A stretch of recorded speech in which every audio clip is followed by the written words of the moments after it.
Life Force was released back in June 1987. And no, this is not the NES game. This is the arcade version, which is about 1,000,000 times harder than the NES one, and way faster, looks nicer, sounds better. But just remember, for those that are huge fans of Life Force on the NES, that was really sort of its own game. It was sort of like a mix between Salamander and this version of Life Force. So that's really important to remember. Now, unlike Salamander, this one, Life Force, actually uses the Gradius upgrade system. You see that little menu in the bottom left-hand corner of the screen? Well, as you collect power-ups, you can slowly move the active upgrade one slot to the right.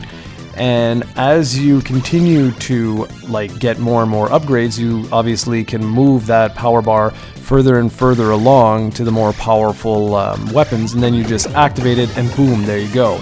But just like Salamander, die once, you lose everything. Much like Salamander, there are 6 stages in this game, and that includes the horizontal and vertical stages, which I didn't mention in the previous review because I'm trying to leave some content for each individual game.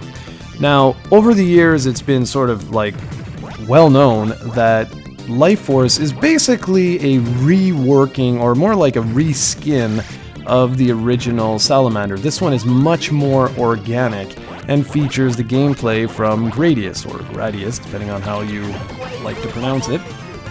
The music is just as awesome as you remember, and I wish I could just shut up and let you listen to it, but I'll put a little bit of extra gameplay there at the end for you guys to take a look at.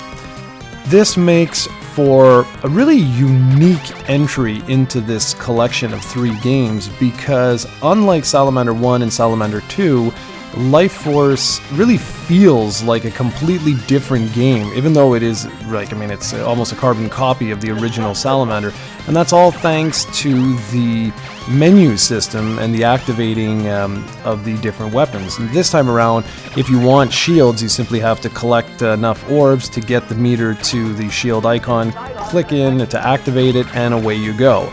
And so a lot of people really enjoy this sort of system, including myself, but I find that this particular game is brutally hard, much like just about every game in this entire collection.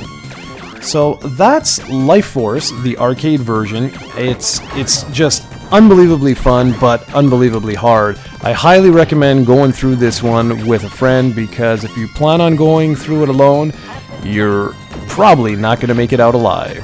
Tomorrow we cover the last game in the Salamander Deluxe Pack Plus, Salamander 2.